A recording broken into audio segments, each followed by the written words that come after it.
Welcome back for another Auntie Justice Energy Check-in Part 2.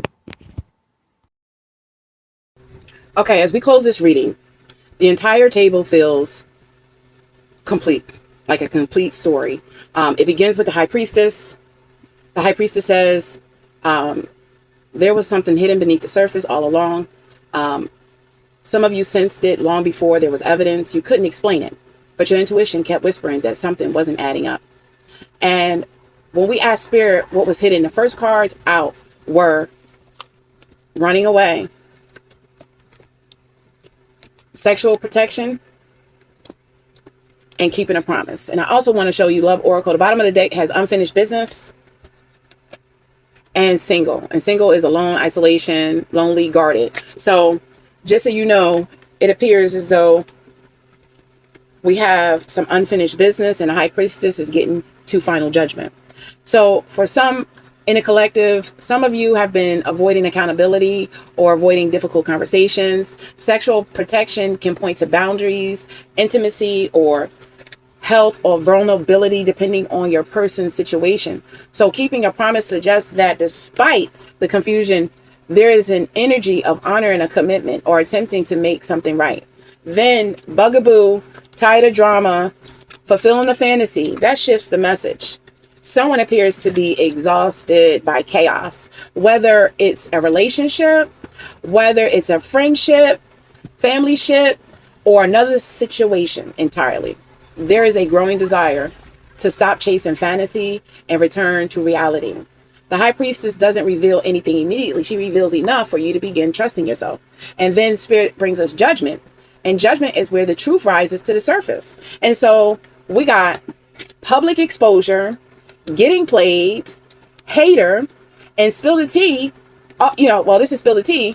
Public exposure, playing both sides, facade of concerns. You can't tell me that Spirit isn't here answering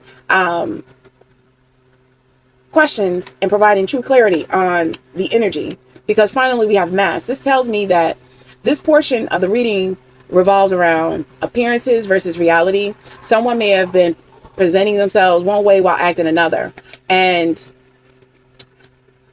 someone may have attempted to please everyone instead of standing in the truth by playing both sides.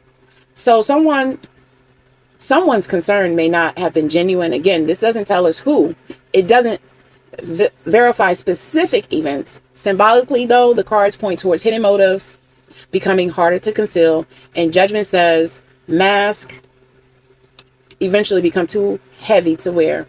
Finally, the Seven of Cups, though, this was the card that asked for the deepest clarification, and the first cards out were tantric sex, don't want to hear it, and bank failure. So immediately we really need to pay attention to ulterior motives, confession, quiet contentment, and silent understanding. Why? Because, first of all, confession immediately changes the energy. Then Spirit followed it by ulterior motives. These seem contradictory. But when you ask for more information, Spirit says quiet contentment and silent understanding.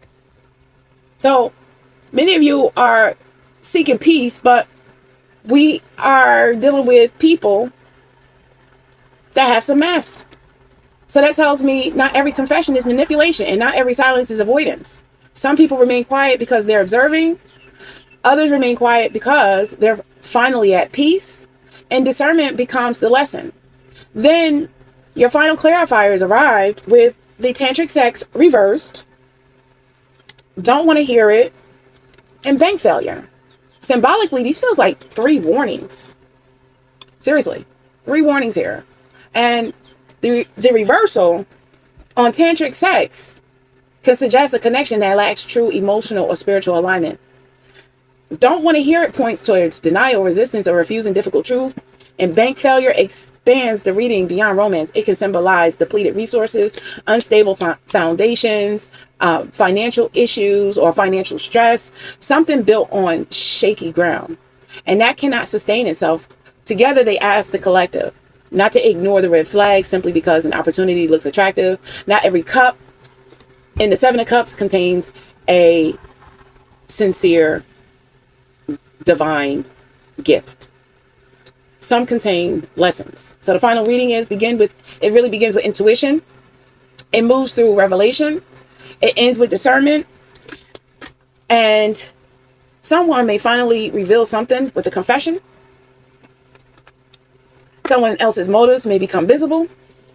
Private matters could become public.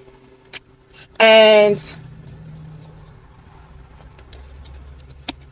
mask fall. Truth rises. But once all of that happens, watch. The real decision belongs to the collective. Will you choose what's appealing, or will you choose what looks trustworthy? Or what has proven itself trustworthy? Excuse me. So the real decision belongs to the collective. Will you choose what looks appealing, or what has proven itself trustworthy? Spirit isn't simply exposing people. Spirit is teaching discernment.